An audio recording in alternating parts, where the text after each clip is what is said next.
Welcome, welcome. I'm John, and today we're talking about the word dry in wine. Well, all liquid is obviously wet. Dry is a wine term that refers to something very specific, and it's the amount of sugar that's left in a wine after fermentation. So it depends how much yeast eats how much sugar for us to figure out how much sugar is left, but there are a lot of ways to control this. For example, you can cool the vat down, stop the fermentation, and it means this sweetness can be controlled that way.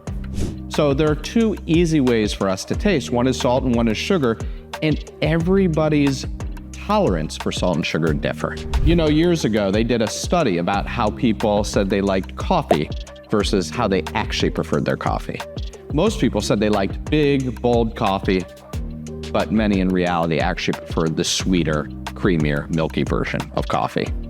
Perhaps wine's the same way, where people say they prefer something dry, but they really like a little bit of sweetness in it. So that brings us to one of the most successful and most controversial wine stories of recent years, which is Meiomi Pinot Noir. So this was created in 2006 by Joe Wagner of the famous Wagner family of Caymus fame. And this wine grew from 0 to nearly 1 million cases in less than a decade. 2015, Constellation brands of Corona and Modelo fame bought the brand for $315 million, vineyards and facilities not included. So let's start with what's in the glass. Meiomi Pinot Noir is notably darker and richer than traditional Pinot Noir. The controversy centers around one key thing, which is the sugar content, so let's put these levels in perspective. A traditional dry Pinot is 0.2 to 0.5 grams per liter. Typical supermarket Pinot, 2 to 3 grams per liter. Meiomi, 6 to 8 grams per liter. But for reference, the Sprite has 97 grams per liter. So Meiomi's style is not accidental. It was deliberately created in order to appeal to more American consumer preferences.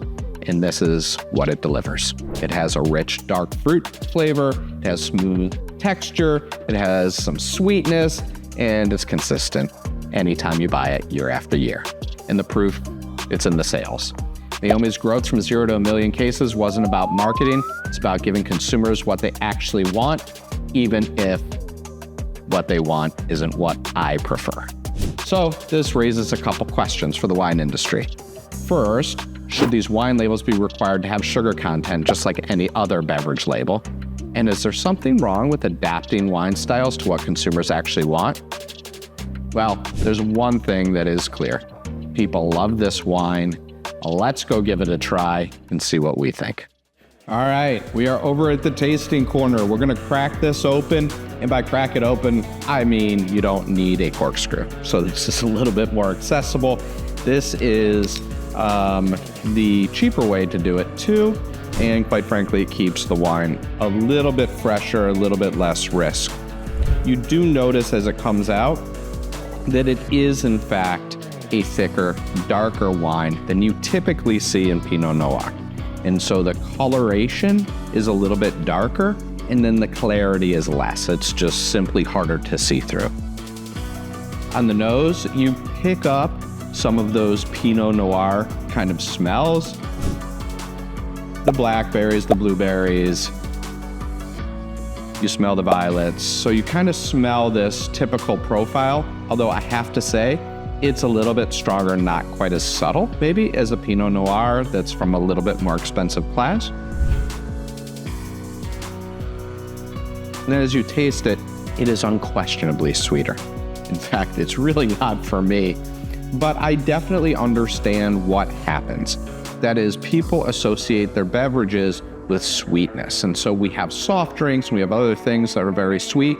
For me, this resembles a little bit more like a Manischewitz wine, like a Jewish kosher wine that I had when I was young, than a wine that we would consider kind of a drinkable wine with dinner. Part of the problem with sugar and with salt is that it begins to cover up other tastes. Now that's good if your food is of a kind of a bad quality. It's really not good if it's of good quality. And the reason why we pour salt on things when they just don't taste that good is because it kills off those funky bad tastes and smells. And the reason we use sugar is quite frankly similar. Sweetness makes everything more palatable. Now, the question for you is, what do you prefer? What I would suggest, quite frankly, is if you are a Meiomi drinker, is begin to try some of the other brands. And if you are one of the other supermarket brand drinkers, start drinking what we would call real wine, but the more artisanal wine with those much lower amounts of residual sugar. You're going to find so many more flavors on the palate. All those things that you're smelling will also be tasteable. And this, it's not. It's just a bomb of sugar. So cheers. Whatever floats your boat is for you. I'm going to move on to something I like a little bit better.